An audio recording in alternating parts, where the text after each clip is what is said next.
नमस्कार मित्रांनो, मी डॉक्टर सोनल भामरे. आज आपण संत कवी आणि संत कवयित्री यांच्या काव्यरचनेचा परिचय करून घेणार आहोत.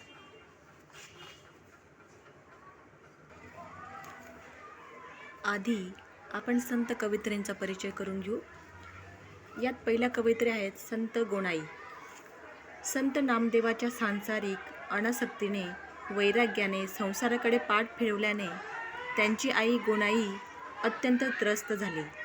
नामदेवाने विठ्ठल भक्तीचा नाद सोडून संसाराकडे पाहावे असे तिला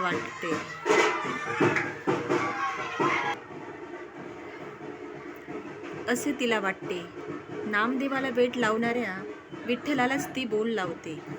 नामदेवाला भक्तीपासून परावृत्त करण्यासाठी धडपडणारी गोणाई स्वतः विठ्ठलाच्या भक्तीकडे ओढली जाते. स्वतःचे जीवन नामदेवामुळे कृतार्थ झाल्याची आत्मसंतुष्टताही तिच्या मुखावाटे बाहेर पडते. तिचे अंतःकरणातले बोल अभंगरूपात साकारतात. संत गोणाईचे जवळजवळ 50 अभंग आहेत. गोणाई नामदेव संवाद, गोणाई विठ्ठल संवाद असे स्वरूपात त्यांचे अभंग आहेत. गोणाईची भूमिका एका आईची आहे. संत नामदेवाला संसाराकडे परावृत्त करण्यासाठी ती समजवण्याचा प्रयत्न करते.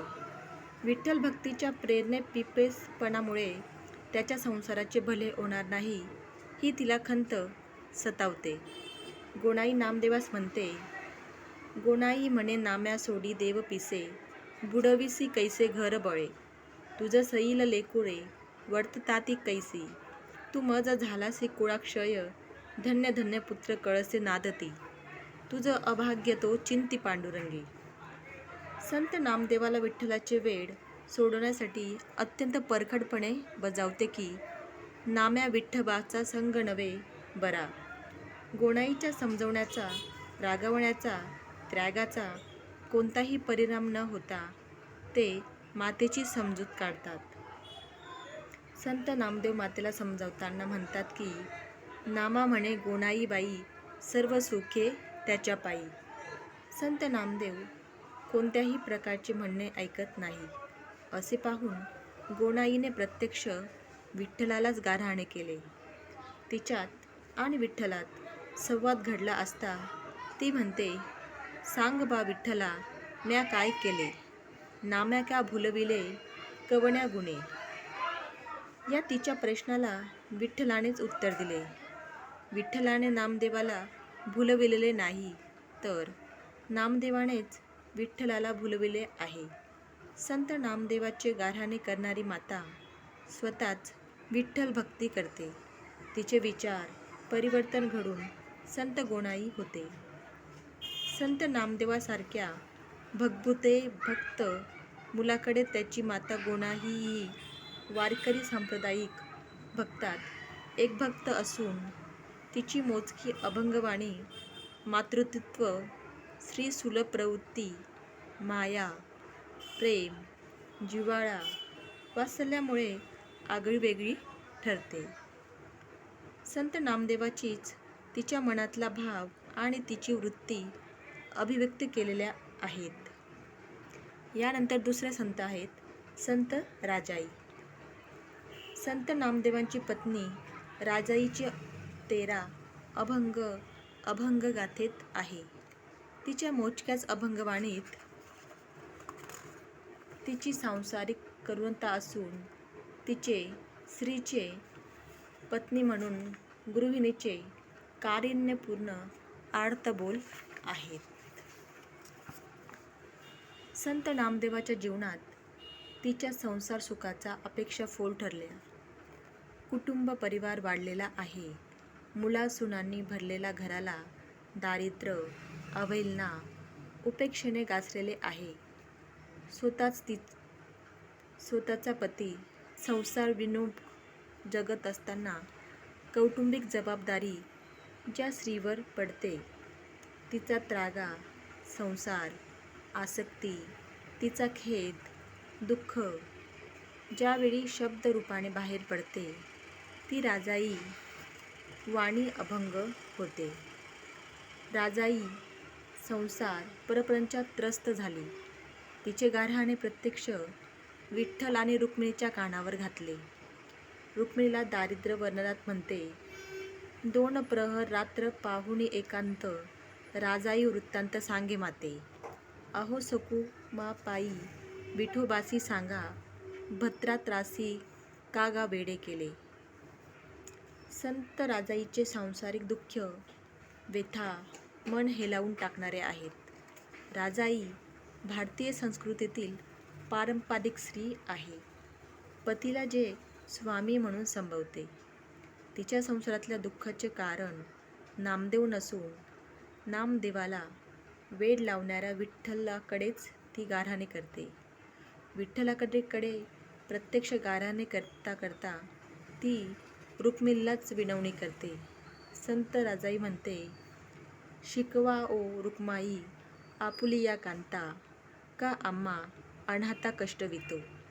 जन्मोनिया आमोची पुरविली पाठी, मोडिली राहाती संसाराची. आता आम्ही काय करणे माऊलिये, बैसू सावलिये कनकाचिये. माझ्या भद्र रासी लावलिया लाळा, क्षण जी वेगळा न करी त्यासी. संत गोणाई आणि राजाई यांच्या मनातील भावना, वृत्त, दुःख, व्यथा संत नामदेवांनीच व्यक्त केलेली आहे. भाववृत्ती त्याच्या कुटुंबातील असून अभिव्यक्ती संत नामदेवाची आहे.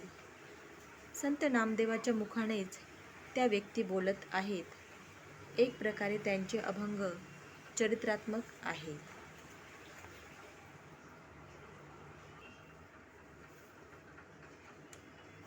संत नामदेवांमुळे त्यांच्या कुटुंबातील व्यक्ती परमेश्वराची भक्ती करू लागल्या. भगवत भक्त होऊन संतपदी पोहोचल्या. त्यांच्या सांसारिक, प्रापंचिक, कौटुंबिक भावना त्या सर्वसामान्य माणसाच्याच भावना आहेत. सामान्यांचेच ते संसार चित्रण आहे. त्यांची अभंगवाणी प्रातिनिधिक स्वरूपाची असून वारकरी सांप्रदायिक परिवाराचीच ती अभंगवाणी आहे. संत नामदेवाचे कुटुंब हे वारकरी सांप्रदायिकांना आपलेच कुटुंब वाटावे इतका त्यांच्या अभंगातून लोकभावनांचा आविष्कार झालेला दिसून येतो. पुढच्या संत आहेत संत जनाबाई. नामायाची दासी जनी. नाममुद्रा धारण केलेल्या संत जनाबाईंचे मेळाव्यातील स्थान, तिचा भक्ती मार्ग, तिची भक्ती आगळीवेगळी आहे. संत जनाबाई वयाने मोठी, तिला आध्यात्मिक उंची लाभलेली आहे. प्रेमाचा अधिकारही मोठाच. संपूर्ण जीवन पारमार्थिक जगणारी संत नामदेवाच्या घरातील एक व्यक्ती. हे सगळे असूनही विनम्रतेने, लीनतेने स्वतःला नामयाची दासीजनी असे ती म्हणून घेते. डॉक्टर इंदुमती शेवडे संत जनाबाईविषयी म्हणतात, ज्ञानयोगिनी मुक्ताबाईकडून जनाबाईंकडे वळले की विजेरी झगमगाटून पंथीच्या प्रकाशाकडे आल्यासारखे वाटते. पण हा प्रकाश सर्वस्वी आगळा आहे. अतिशय सामान्यातले हे असामान्य व्यक्तित्व आहे. गोदावरी नदीच्या तीरावर नरसीबामणी जवळ गंगाखेड या गावी दमा आणि त्याची पत्नी कुरुंड हे शूद्र जोडपे राहत होते. ते विठ्ठलभक्त हाते. नित्यनेमाने पंढरपूरची वारी करीत असत. त्यांना विठ्ठलाच्या कृपेने कन्या झाली. संत नामदेवांनी वडील दामासेट्टी आणि दमा यांचा स्नेह होता. दमाने 5-7 वर्षांनी कन्या जनाबाईला दामासेट्टीच्या स्वाधीन केले. त्यांनी तिचे स्वतःच्या कन्येप्रमाणे पालनपोषण केले. त्यांच्या कुटुंबातीलच एक व्यक्ती म्हणून ती त्या कुटुंबातच राहिली. संत नामदेवाच्या घराण्यातील विठ्ठल भक्तीचा वारसा जनाबाईलाही लाभला. ती एक विठ्ठल भक्ती झाली. संत जनाबाईंचे पोरकेपण, आई वडिलांचा वियोग आणि तिची विठ्ठल भक्तीवरील भक्तिमय प्रगाढ श्रद्धा अभंगातून व्यक्त करताना त्या म्हणतात, माय मेली बाप मेला, मज सांभाळी विठ्ठला, हरी रे मज कोणी नाही, माझी खात असे डोई. विठ्ठल म्हणे रुक्मिणी, माझे जनीला नाही कोणी, हाती घेऊनी तेलफणी, केस विंचुरणी घाली वेणी. वेणी घालून दिधली गाठ, जणी म्हणे चोळ पाठ, जणी म्हणे बा गोपाळा, करी दुबळीचा सोहळा. संत जनाबाईच्या जीवनाविषयी डॉक्टर अ. ना. देशपांडे लिहितात, आधीच शूद्र, त्यात हे पोरकेपण, त्यात पुन्हा स्त्रीजन्म, त्यातही पुन्हा नामदेवाच्या घरी काबाड कष्ट उपसणारी एक दासी. एवढेच तिचे स्थान. अशा रीतीने सामाजिक आणि आर्थिक प्रतिष्ठा तिच्या जीवनात केवळ शून्य असहाय्यतेच्या या अंतिम अवस्थेत सुद्धा केवळ भक्तीच्या बळावर संतांच्या घरची ही दासी विठ्ठलाची प्रेमकळा मिळविण्यास पात्र ठरली.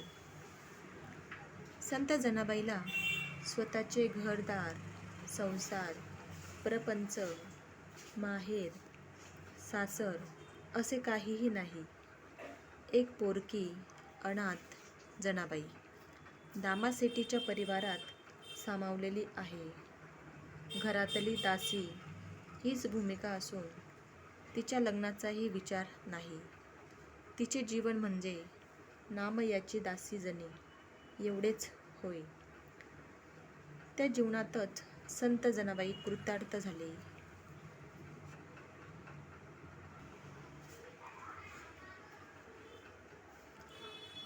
संत जनाबाईच्या जीवनाविषयी डॉक्टर इंदुमती शेवडे भावपूर्ण शब्दात म्हणतात, बापाने तिला नामदेवाच्या घरात आणून टाकली. ती तिथेच कशी का होईना रुजली व 2 दाराच्या सीमारेषात वाढली. एक नामदेवाचे परसदार, दुसरी विठ्ठल मंदिराचे महाद्वार.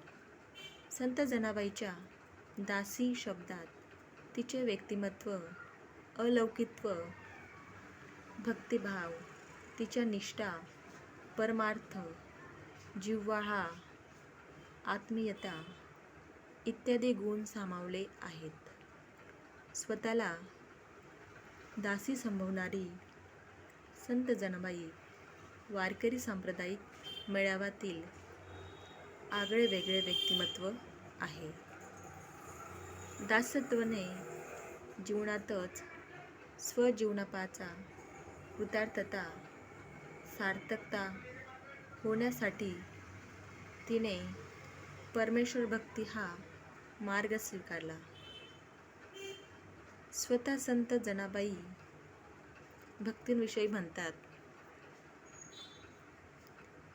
सोयरीक सांडियली सर्वांची, जोडी केली विठ्ठलाची, लोभ सांडिला सर्वांचा, संग धरिला विठोबाचा, झालो निडदा निशंक, गायनाचे कौतुक, प्रेम भरीत सर्वदा, मुखी नाम हरी गोविंदा, ऐसा सर्व काळ गाये, भावे विठोबाचे पाय, नामा म्हणे एके हरी, दासी जनीची वाट करी.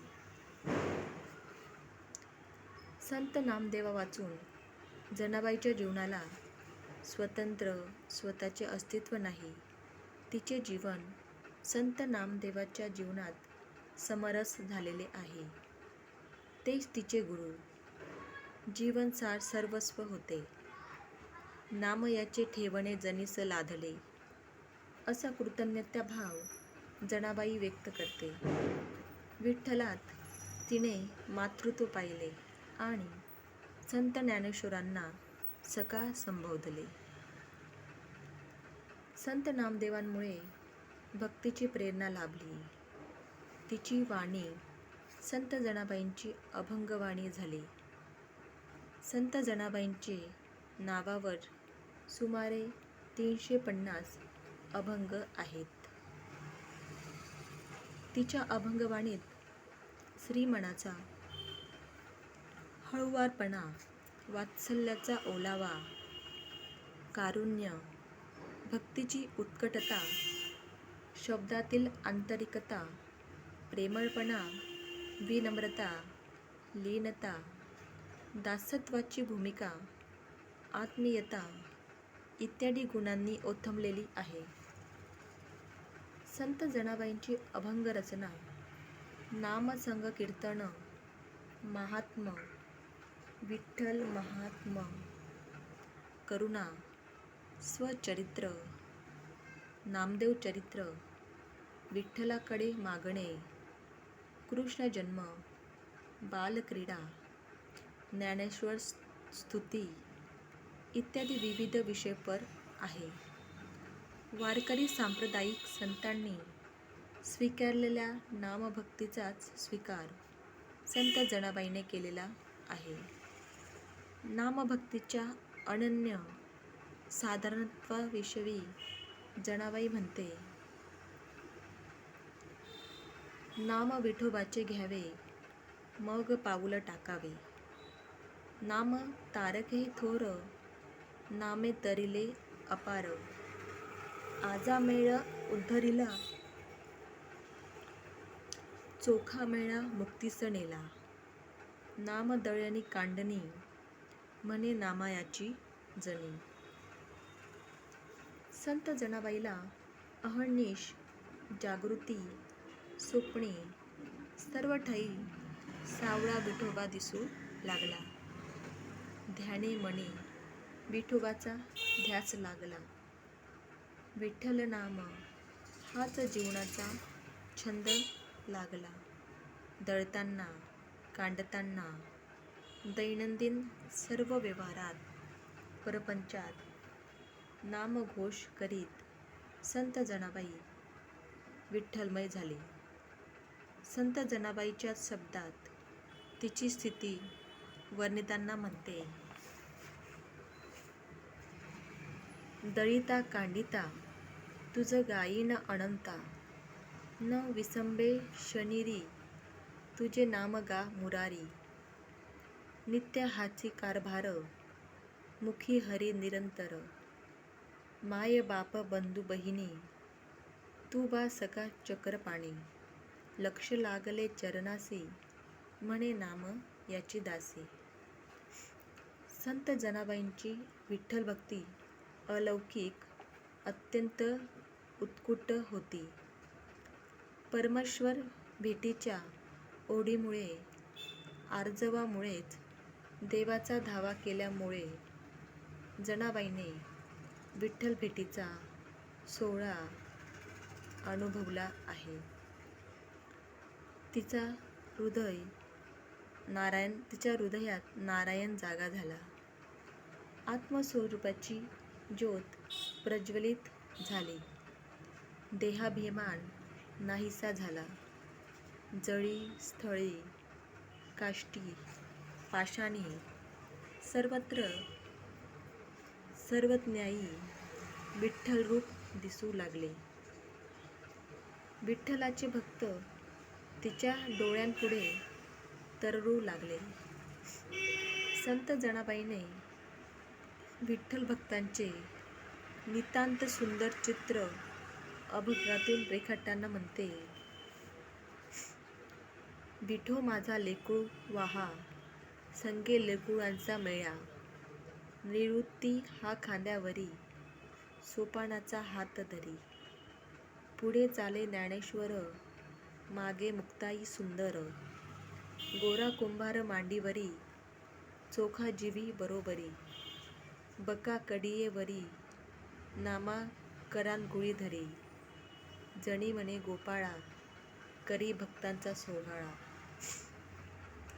संत जनाबाईच्या अभंगातून स्त्रीसुलभ प्रेम, वात्सल्य, ममता, मातृत्वभाव प्रकर्षाने जाणवतो. तिची अभंगवाणी मधुर, गोड असून हृदयस्पर्शी आहे. तिच्या ठिकाणच्या मातृत्वी वर्णनेतून निर्माण झालेली अभंगवाणी मनाला गोडवा, आल्हादता, तरलता प्राप्त करणारी आहे. सर्वश्रुत असा जनाबाईंचा गोड अभंग. त्या म्हणतात, पक्षी जाय दिगंतरा, बाळ कासी आणि चारा, घार हिंडते आकाशी, झोप घाली पिल्लापासी, माता गुंतली कामासी, चित्त तिचे बाळापाशी, वानरे हिंडे झाडावरी, पिली बांधुनी उदरी, तैसा आम्हा विठ्ठल माये, जनी वेळोवेळी पाहे. संत जनाबाईंच्या अभंगात भक्ती आहे, तसाच प्रेमाचा कलहही आहे. अरे विठ्या विठ्या तुझे मेले मडे, अशा त्रागपूर्ण भूमिकेतल्या शिव्याही त्या देतात. संत जनाबाईंची अभंगवाणी प्रासंगिक आहे. तिच्या अंतःकरणातले भावतरंग उत्स्फूर्तपणे बाहेर पडलेले आहेत. तिची स्वजीवनाविषयीची भूमिका आणि अभंगवाणी एकरूप झालेली आहे. तिच्या भावकोमल मनाचे मनोज्ञ दर्शन अभंगातून घडते. संत जनाबाईच्या अभंगवाणीला परत्वाचा, परमार्थाचा, अध्यात्माचा, सांप्रदायिकतेचा हा भक्तीचा ठेवा लाभलेला आहे. सगुणाकडून निर्गुणाकडे भक्तिप्रवास हा त्यांचा आहे. तुझ्या निज रूप कारणे, वेडावलीश दर्शने, अशी उंच तात्विक विचारसरणी ही अभंगातून त्या प्रत्यक्षपणे व्यक्त करतात. संत जनाबाईला विद्वानांनी विविध उपमा दिलेल्या आहेत. संत वाटिकेतील जाईची वेल असे देखील त्यांना संबोधले जाते. डॉक्टर वि. पा. दांडेकर म्हणतात, तिचे अभंग काबुली द्राक्षांप्रमाणे अंतर्बाह्य गोड आहेत. तिच्या अभंगाची गोडी अवीट आहे. तिची अभंगवाणी विठाईसाठी रंगलेली आहे. तसेच पुढे संत जनाबाई देखील म्हणतात, एग वेग विठाबाई माझे पंढरीची आई, भीमा आणि चंद्रभागा तुझे चरणीच्या गंगा, इतुक्या सहित त्वा बा यावे, माझे रंगणी नाचावे, माझा रंग तुझिया गुणी, म्हणे नाम याची दासी जनी. संत जनाबाईंची अभंगवाणी अभंग आहे. सुंदर माझे गाते गे, फिरे बहु तुके, ओव्या गाऊ कौतुके, तू ए रे बा विठ्ठल, हा आर्तबोल महाराष्ट्राच्या कानाकोपऱ्यात ऐकू येतो. संत जनाबाईंचे अभंगवाणीतील गोडव्याविषयी प्राध्यापक ना. गो. नादापूरकर म्हणतात, जनाबाईंचे अभंग गायले, त्यातून भक्तीचे पूर वाहिले. तिने योगाचा अनुभव चाखविला, सगुण प्रीतीचा महिमा दाखविला. जनीचे अभंग स्वतः लिहितो रमारंग, जनाबाईचे गीत मृदुनवनीत, जनीचा घाट मदाचा पाट, जनीचे बोलणे जाई जुईचे फुलणे, जनीचा अभंग सज्जनाचे अंतरंग, असे ते जनाबाईंविषयी म्हणतात. संत जनाबाई वारकरी सांप्रदायिक संत मेळारूपी फुलांप्रमाणे एक नाजूक पारिजातकाचंच फूल आहे असे म्हटले जात होते. आता या पुढच्या संत आहेत संत सोयराबाई. संत चोखामेळा यांचे सर्व कुटुंब भगवत भक्त होते. त्यांची बहीण निर्मळा, पत्नी सोयरा, तिचा भाऊ बंका, मुलगा कर्ममेळा हे सगळे पंढरपूरच्या विठ्ठलाची भक्ती करणारे भक्त होते. त्यांची वृत्ती संतांची होती. ते सर्व संत पदवीला प्राप्त आहेत.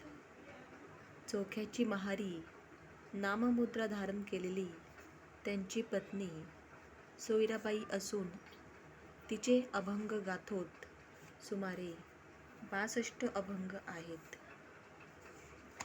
घरातील भक्ती, संत नामदेवाचे गुरुस्मरण, त्यांचा सहवास, संत चोखोबा सारखा पती, त्यांच्यामुळे, त्यांच्या प्रभावाने आणि स्वतःच्या आत्मिक ओढीमुळे भक्तिपरायण सोयराबाई वारकरी संप्रदायात संतांच्या मेळाव्यात संतपदी पोचली. एक शूद्र जातीची स्त्री संत म्हणून तिचे स्थान अलौकिक आहे.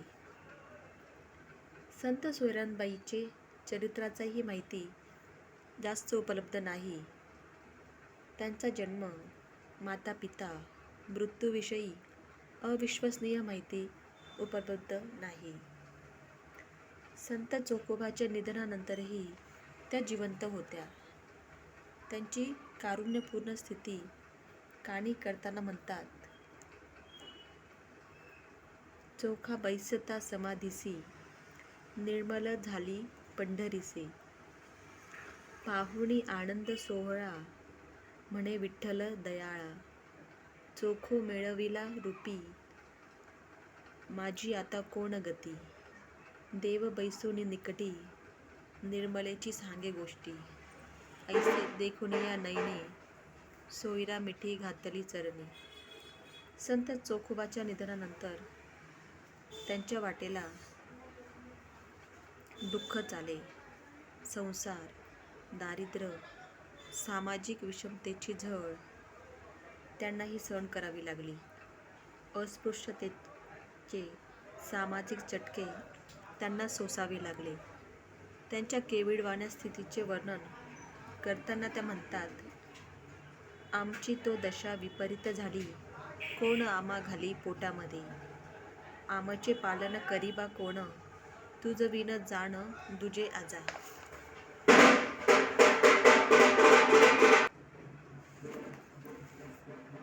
कळले ते करा तुमचे उचित, माझी तो नीत निवेदिली, सोयरा म्हणजे माझा जीव प्राण तुम्ही, आणिक तो आम्ही कोठे जावे. संत सोयराबाईंची अभंगवाणी परमेश्वराच्या भक्तीतून स्फुरलेली आहे. संत सोयराने जीवनातील व्यथा, उमाळा, उपेक्षा यांना विठ्ठलावरच वाट मोकळी केली. नौका विठ्ठल हे तारू तोच, भवाचा सागरून उतरिल, असा त्यांचा दृढ विश्वास आहे. संत सोयरा विठ्ठलाला विनविताना म्हणते, अहो पंढरिया राया, दंडवत तुमच्या पाया, तुझी उदार त्रिभुवनी, वृद्धी सिद्धी तुझे चरणी, भक्ती मुक्तीचा तू दाता, मी तो काय वाणू आता, बैसेन महाद्वारी, म्हणे चोख्याची महारी. संत सोयराबाईला विठ्ठल हा चराचर सृष्टीचा स्वामी वाटतो. त्यांच्या भक्तीने महापातकही भवसागर तरून गेले, अशी त्यांची श्रद्धा आहे. सोयराबाईने नामभक्तीचा पुरस्कार केला. परमेश्वराच्या भक्तीने नामभक्तीसारखे दुसरे सोपे साधन नसल्याचे सांगताना त्या म्हणतात, नामाचे चिंतन करा सर्व काळ, नाही कल्लोळ नामा लागी. सुलभ हे सोपे नाम आळविता, हरी हरी म्हणता मोक्ष मुक्ती. सायसाचे नाहीत येथे हे साधन, नामाचे करा चिंतन सुखे. नामाचे सामर्थ्य जपता श्रीहरी, म्हणतसे महारी चोखियाची. संत सोयराबाईंची अभंगवाणी मोजकी आहे. त्यांच्या वाणीतील आर्ततेमुळे त्यांच्या अभंगांना उंची प्राप्त झालेली आहे. संत सोयराबाई साक्षात्कारी संत होत्या. त्या डॉ. रा. गोसावी त्यांच्याविषयी म्हणतात, साक्षात्कारी संताने जसा गूढ अनुभव गूढ भाषेत व्यक्त करावा, तशी शैली ती आपला अनुभव व्यक्त करते. आनंद न समाये मनाचे अंतरी, त्यांची अभंगवाणी जशी उत्कट आहे, तशी प्रासंगिक देखील आहे. स्त्री सुलभ मनाचा त्या आविष्कार करतात. संत सोयराबाईने आत्मा सदा शुद्ध बुद्ध आहे उक्तीतून कर्मठाची कान उघाडणी केलेली आहे. संत सोयराबाईला पती चोखामेळ्याकडून लाभलेला भक्तिमार्ग, संत नामदेवाचा सहवास, संत मेळाव्याचा सहवास, विठ्ठलाची दृढ भक्ती, घरातले भक्तिमार्ग, कुटुंबीय या अनुबंधामुळे त्यांच्या जीवनाचे सोने झाले. एका अस्पृश्यतेच्या स्त्रीने जीवनातील सुख-दुःखांवर मात करून हाल अपेष्टा सोसून वारकरी सांप्रदायिक संतांच्या मेळाव्यात एक संत म्हणून स्थान प्राप्त केले. त्यांची जीवन कळाई ही भगवत भक्तांना, सांप्रदायिकांना स्फूर्ती प्रेरणा देणारी आहे. 13व्या शतकातील एक शूद्र महार जातीतील स्त्रीने विठ्ठलाची भक्ती करणे, परमेश्वराच्या भक्तीपर, पारमार्थिक, तात्विक, अद्वैतपर, सांप्रदायिक उपदेश, आत्मिक बोल, अंतःकरणातल्या ओलाव्यातून निर्माण झालेली अभंगवाणी संत वाङ्मयाच्या इतिहासात अलौकिक गोष्ट आहे. संत सोयराबाईचा अभंग बोल दुःखद कंठातून फुटलेला बोल आहे. विठ्ठल भक्तीतली अभंगातली कारुणा, आर्द्रता, दयनीयता व्यक्त होताना संत सोयराबाई प्रार्थीताना म्हणतात,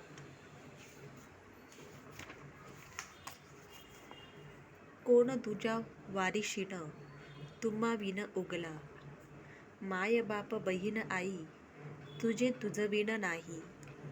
घेतिले पदरी आता न टाकावे दुरी, अभगी माझी वासना पुरवावी नारायणा. आता नका धरू दुरी म्हणे चोखियाची महारी. संत सोयराबाईंचे अभंगातून सांप्रदायिक तत्वज्ञान आहे. तोडा तोडा माया जाळे अभंगातून मिथ्या मायावाद आहे. अवघा रंग एक झाला रंगी रंगला श्रीरंग अभंगातून अद्वैत तत्वज्ञान आहे. नामाचे चिंतन करा सर्व काळ असा असामान्यांना हितोपदेश आहे. संत सोयराबाईंची अभंगवाणी वारकरी सांप्रदायिक वारकऱ्यांच्या पताकांमध्ये शोभणारी एक आगळीवेगळी भक्ती पताका असून लहान असली तरी तेजस्वी आणि अद्वैत अशी आहे. या पुढच्या संत आहेत संत निर्मळा. संत चोखोबाची भगिनी आणि संत बंकांची पत्नी निर्मळा होय. संत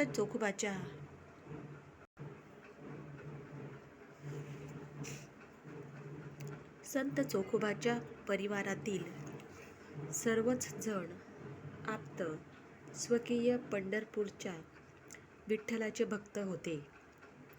हीन जातीतील जन्माला येऊन त्यांनी भक्तीच्या बळावर संत हे पद प्राप्त केले. संत निर्मळाचे मेहुणपूर गाव मंगळवेढ्याजवळ असावे. संत निर्मला त्यांची भगिनीच आहे, तर ती शिष्यही होती. निवृत्तीनाथ आणि मुक्ताई संत चोखोमेळा आणि निर्मला यांच्यात अलौकिक नाते बंधू भगिनीचे होते. आध्यात्मिक आणि पारमार्थिक पातळीवर त्यांचे नाते गुरु शिष्याचे होते.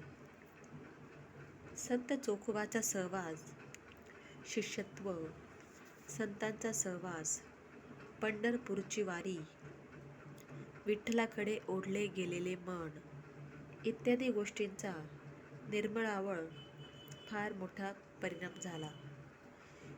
तिला विठ्ठल भक्तीचा ध्यास लागला. अभंगगाथेत संत निर्मलाचे 24 अभंग आहेत. संत निर्मळा मेहुणपुरीला असताना चोखोबा, सोयरा यांची कर्ममेळा तिच्या भेटीला गेले असताना ती विठ्ठलाच्या नामभक्तीत मग्न होती. परमेश्वराच्या नामभक्तीचा पुरस्कार केला.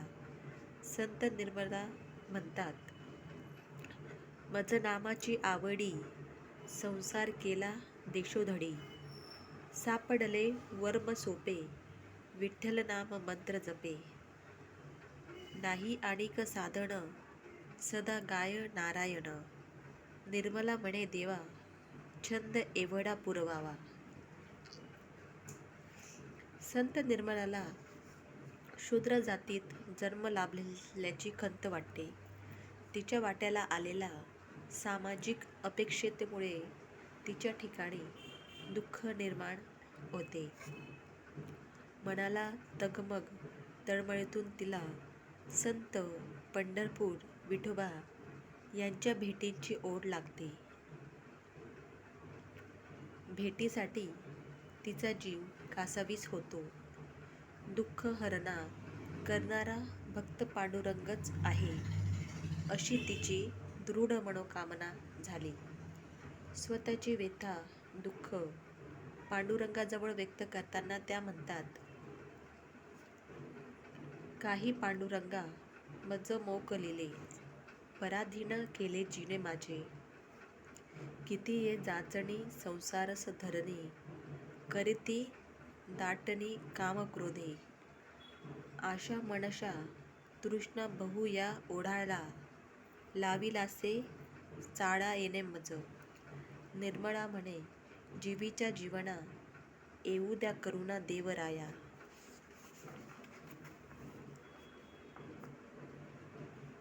तसेच का बा पंढरियाला मोकविले मज, रात्रंदिवस मन करी तळमळ.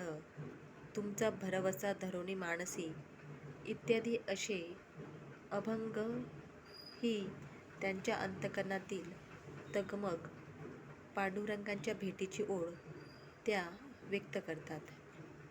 संत निर्मलाची मोजकीच अभंगरचना विविध विषयावर अनुसरलेली आहे. तिची भावव्यथा अत्यंत बोलकी आहे. तिच्या शब्दाशब्दातून भावनेचा हुंकार आहे. तिच्या अभंगबोलात आर्तता, करुणा, स्नेह, जिव्हाळा आहे. दलित जीवनातला भोगावे लागणारे सामाजिक अपेक्षेचे चटके वणव्यांमध्ये होरपळणाऱ्यासारखेच होय. त्यावेळी आठवते फक्त पांडुरंग, तोच सोडवणूक करणारा. असे असल्यामुळे संत निर्मळा पांडुरंगाला अत्यंत विनम्र, लीन, दीन भक्तिभावाने म्हणतात, चहूकडे देवा दाटला वणवा, कान ये कणवा तुझ लागी. सापडले संधी संसाराचे अंगी, सोडवी लगबगी माय बापा. बहु मज उमग आला असे देवा, धावे तू केशवा लवलाई. तुझ विन मज कोण गोत गोत, तुची आत माझा हित करता देवा. निर्मला म्हणून पायी घालो मिठी, परते न लोटी माय बापा.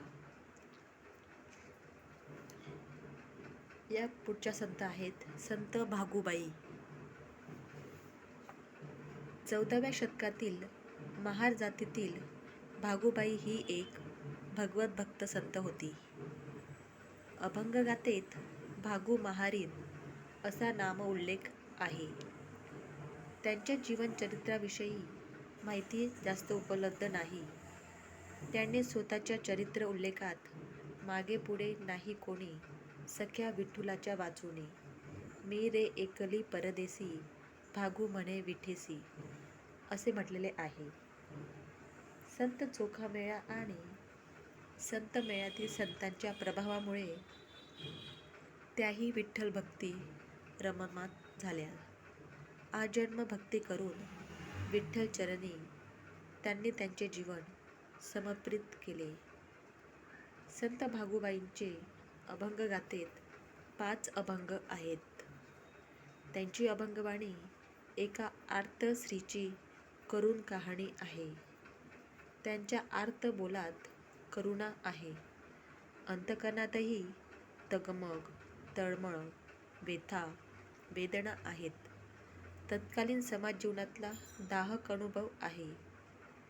त्यांच्याच वाणीत ते म्हणतात, तुझ असता मज गांजिते जन, मग काय जिने देवा तुझे. अनाथांचा नाथ ऐसे म्हणविसी, करुणा कैसी नये तुझ. अनाथ म्हणूविनी धरलिये दूर, मग कैसा दातार म्हणविसी असे ते स्पष्टपणे मांडतात. संत भागूबाईला हीन जातीतला जन्म लाभल्याची खंत होती.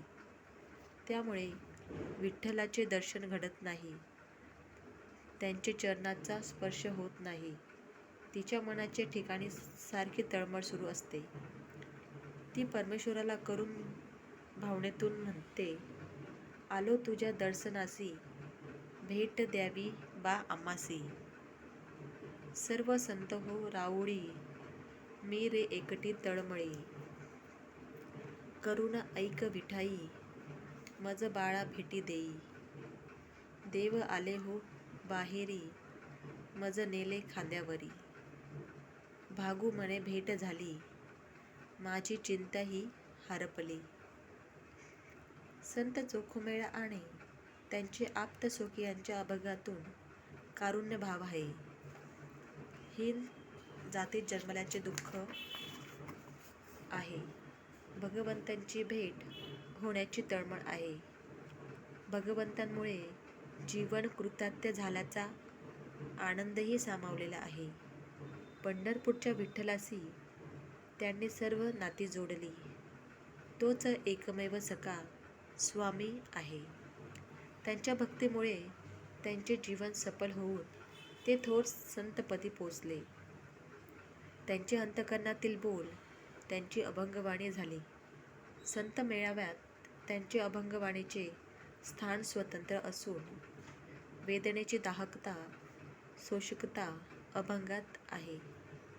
संत चोखामेळा आणि परिवारातील व्यक्तींची अभंगवाणी ही समूह मनाची, उपेक्षित लोकमनाची प्रतिनिधित्व करणारी आहे. विठ्ठलाजवळ विठ्ठलाच्या चरणाचा स्पर्श करण्याचा हक्क नसल्याची, तसेच भक्तीच्या बळाने विठ्ठलाला भेटीला येण्यास भक्तांकडे धाव घेण्यासाठी निर्मला झालेले अभंगबोल हे त्यांच्या अभंगवाणीचे वैशिष्ट्य ठरलेले आहे. या पुढच्या संत आहेत संत कानोपात्रा. वारकरी सांप्रदायिक संत ज्ञानेश्वर, संत नामदेव, गोरोबा काका, सावता माळी, सेना न्हावी, नरहरी सोनार, विसोबा खेचर, परसा भागवत, चोखामेळा इत्यादी संतांबरोबर संत तुकाबाई संत जनाई, सोयराबाई, निर्मळा, गोणाई, राजाई, कानोपात्रा इत्यादी श्री संतांनी सांप्रदायिक पारमार्थिक कार्य केलेले आहे. सर्व संत पंढरपूरच्या पांडुरंगाच्या छत्रछायेत सामावले. संत वेगवेगळ्या जाती वर्णातील जरी होते तरी ते स्वरूपतः सर्व एकत्रच होते. ते सर्व पंढरपूरच्या विठ्ठलाच्या भक्तीने भारावलेले वारकरी होते. पंढरपूरच्या दक्षिणेला 7 कोसांबवर मंगळवेढा गावी संत चोखुमेळा मेळा, संत बंका, संत कर्ममेळा, संत सोयरा, निर्मळा, भागू आणि संत कानोपात्रा या थोर संत विभूती झाल्या. मंगळवेढा ही संतांची पावन झालेली भूमी होय. संत कानोपात्रांचे चरित्र संत चरित्रकार महिपती बुवा यांच्यामुळे ज्ञात झाले. संत कानोपात्राचा जन्म मंगळवेढ्यात श्यामा नायकिणीच्या घरी शके 1390 इसवी सन 1468 मध्ये झाला असे मानले जाते. तिच्या आईने बालपणापासूनच तिला नृत्य, गायनादी व्यावसायिक कला शिकविल्या.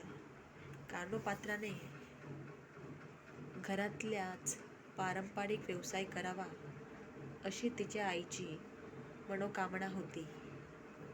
नायकिणीच्या मुलाने एखाद्या राजाकडे, श्रीमंत गृहस्थाकडे आश्रय स्वीकारावा, तिने नायकीण म्हणून जगावे असा तिच्या आईचा व्यावसायिक विचार होता. कानोपात्राच्या विचारी, विवेकी, संवेदनशील मनाने तिच्या आईचा विचार तिच्या मनातल्या गोष्टी झुगाळून लावल्या. जीवनातल्या भौतिक, लौकिक ऐश्वर्य सुखाकडे आकृष्ट होती. तिचं मन शाश्वत सुखाकडे, परमेश्वर भक्तीकडे ओढले गेलेले होते. तिच्या सुंदर शरीराला तिने कोणत्याही प्रकारे कलंकित होऊ दिले नाही. कोणत्याही परपुरुषाचा स्पर्श होऊ दिला नाही. श्री गजानन खोले यांनी संत कानोपात्रा चरित्र पुस्तकात महिपतीबुवांनी लिहिलेला कानोपात्रा चरित्रपर अभंग दिलेला आहे तो असा. बालपणी ते अबला गायन शिकली नृत्यकला. रंग तिलोत्तमा मेनिका सकळा पाहता डोहा लज्जित. मता म्हणे कन्येसी चल जाऊ राजद्वाराशी. अलंकार देईल तुझसी रूप लावण्य देखोनी. ते म्हणे ओ जननी मज योग्य पुरुष सुंदर कोणी. धुंडिता न दिसेनी नयनी जाणीन म्हणी आपुल्या. मजहुनी लावण्य कोठी गुण. असल्या वरीन त्या लागोनी ऐसा निश्चय करुनी मनी. कानोपात्रा राहिली. पंढरपूरला जाणाऱ्या वारकऱ्यांमुळे कानोपात्राचे मन विठ्ठलाकडे ओढले गेले. मी विठ्ठलपूरला जात आहे असे सांगून ती वारकरी मेळाव्यासह पंढरपूरला आली. विठ्ठलाच्या भक्तीत रममाण झाली. तिला स्वतःच्या उपेक्षित जीवनाचीच शूद्रत्वाची जाणीव होती. निराधाराला एकच आधार तो म्हणजे विठ्ठलाचा. त्यालाच ती विनवणी करताना म्हणते, पतित तू पावना म्हणविसी रायना. तरी सांभाळी वचन ब्रीद वाघविसी जाण. यातीस रुद्र नाही भाव दुष्ट आचरण स्वभाव. मुखी नाम नाही कानोपात्रा चरण पाणी. संत कानोपात्रा विठ्ठलाला शरण गेली. विठ्ठलाने रक्षण करावे म्हणून ती अत्यंत दीनपणे आर्ततेने भक्तिभाव करताना विठ्ठलाला म्हणते, दीन पतित अन्यायी शरण आले विठाबाई. मी तो आहे यातीहीन, न कळे काही आचरण. मज अधिकार नाही भेटी देई विठाबाई.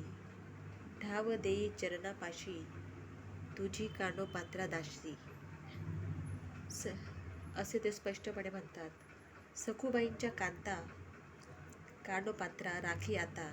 या तिच्या आर्द्रतेने तिचे जन्मजन्मांतराचे पुण्य फळाला आले.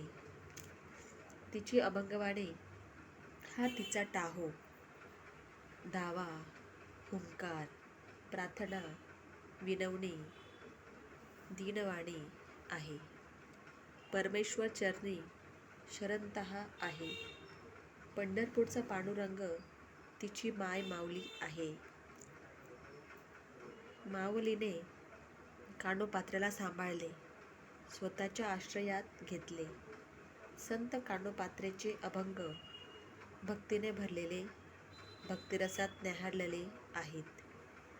तिची अभंगवाणी आर्जवी, करुणापर, प्रेम, श्रद्धायुक्त, भक्तिपूर्ण, दास्यत्व भावनातून व्यक्त झालेली आहे. विठ्ठल चरणीच्या सापडल्याचे वर्णनात संत कानोपात्रा म्हणतात, कनवाळू कृपाळू तू माय माऊली. धावूनिया आली विठाबाई. निवारेली विघ्ने दुरिते पळाली. जोडूनिया कर विठाई विनविली. शरण कानोपात्रा चरणी निमाली. धावूनिया भेटिली विठाबाई. तसेच बदेरच्या बादशहाचे सैनिक शोध घेत पंढरपूरला आले. त्यांना कानोपात्रेला बादशाकडे न्यावायचे होते. त्यावेळी संत कानोपात्राने कलंकित न होता विठ्ठलाच्या चरणी जीवन समर्पित केले. संत कानोपात्राचे विठ्ठल चरणी आत्मसमर्पण ही वारकरी सांप्रदायिक संत मेळाव्यातील पराकोटाची अत्यंत महत्त्वाची गोष्ट आहे. संत कानोपात्राच्या आत्मसमर्पणातच तिचे अमरत्व सामावलेले आहे. संत कानोपात्रा तिच्या 22-23 अभंगामुळे नव्हे, तर तिच्या विठ्ठलचरणी समर्पणामुळेच अमर झाली आहे. परमेश्वराच्या नामभक्ती महात्म्यात संत कानोपात्रा म्हणतात, नामे दोष जळती, नामे पापी उद्धरली. हे आले अनुभवा, सत्य जीवा प्रत्यया. नामे अपार धरले, नामे जीव मुक्त झाले. कानोपात्र नाम घेता, पायी घडली तत्व. असे ते स्पष्टपणे मानतात. संत कानोपात्र्याच्या भक्तीविषयी डॉक्टर अ.ना. देशपांडे लिहितात, संत कानोपात्रा ही ईश्वराला सर्व भावे शरण गेलेली एक श्रेष्ठ भक्त आहे आणि भक्ती, करुणा या रसांचं उत्कट व जिवंत प्रतीती आपल्या वाणीतून प्रकट करू शकणारी ती एक प्रभावी कवयित्री होती. संत कानोपात्र्याचे जीवन, तिचे आत्मसमर्पण, देहत्याग या अलौकिक घटना होय. विनवणी कानोपात्रा पंढरी रायाते, आमुचे पंढरीनाथे न विसविले. या तिच्या आर्तवाणीमुळे तिचे वारकरी संत मेळाव्यात, वारकरी संप्रदायात, भक्तिकाव्यात एक अढळ स्थान आहे. संत कानोपात्र्याला कोणताही सहृदयी माणूस कधीही विसरू शकणार नाही. अशा या संत कानोपात्रा या संत मेळाव्यातील एक प्रमुख संत कवयित्री होऊन गेल्या आहेत. अशा प्रकारे श्री संत कवयित्रीने देखील वारकरी संप्रदायातील अभंगवाणीमध्ये महत्त्वाची भूमिका पार पाडलेली आहे. वारकरी संप्रदायातील सर्व संत कवयित्रींनी भक्त पुंडलिकाच्या कथेत विश्वाला भक्तिप्रेमाच्या आधारे गवसणी घालणाऱ्या लोकधर्माचे उच्चाटन करण्याचे विलक्षण सामर्थ्य, या सर्व गोष्टी त्यांनी आपल्या अभंगवाणीतून व्यक्त केल्या आहेत.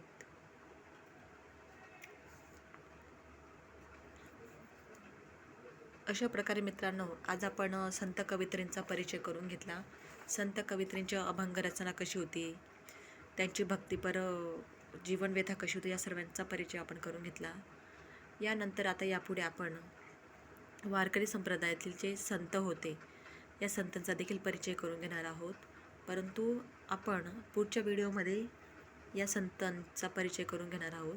या संतांमध्ये साधारणपणे विठोबा खेचर, गोरा कुंभार, सावता माळी, संत सेना न्हावी, संत नरहरी सोनार, संत परिसा भागवत, संत चोखा मेळा, संत बका महार, संत कर्ममेळा, तसेच हे संत आहेत. आणि सर्वात प्रमुख संत म्हणजे संत ज्ञानेश्वर, संत नामदेव, संत एकनाथ आणि संत तुकाराम, हे 4 जे प्रमुख संत होते यांचा देखील परिचय आपण पुढच्या व्हिडिओमध्ये करणार आहोत. या संतांचाच नाही तर या संतांनी कोणकोणते अभंग रचना केली, कोणकोणते वारकरी संप्रदायाला साहित्य दिले, त्यांची भाषा, त्यांचे विषय, त्यांची आत्मीयता, त्यांचे अभंग कोणकोणत्या विषयावर होते, या सर्वांचा परिचय आपण त्यांच्या या अभंगवाणीत किंवा त्यांच्या अभ्यासाच्या सर्व गोष्टींमध्ये करून घेणार आहोत आपण.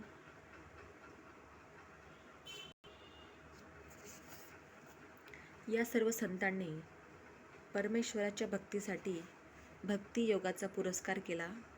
वारकरी सांप्रदायिक संतांनी वैदिक, अद्वैती मार्गांचा देखील स्वीकार केला. सर्वानुभूती, सर्वज्ञानी परमेश्वर ही तात्विक प्रणाली त्यांनी स्वीकारली. मानवतेची सेवा हाच संतांची उपदेशिला श्रेष्ठ धर्म, भक्तिभाव हाच महत्त्वाचा धर्म आहे, हेच जीवन आहे, असं त्यांची धारणा होती.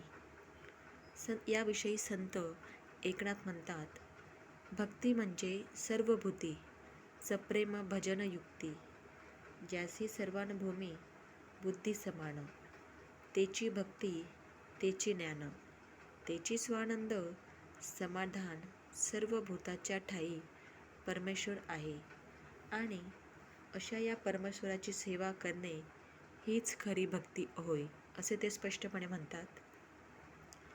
हा भक्तांच्या भक्तियोगाचा आशय आहे.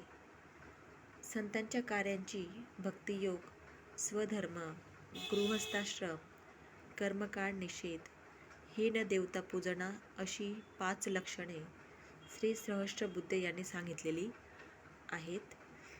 संतांची चातुर्वर्ण्य समाज व्यवस्थेवर श्रद्धा होती.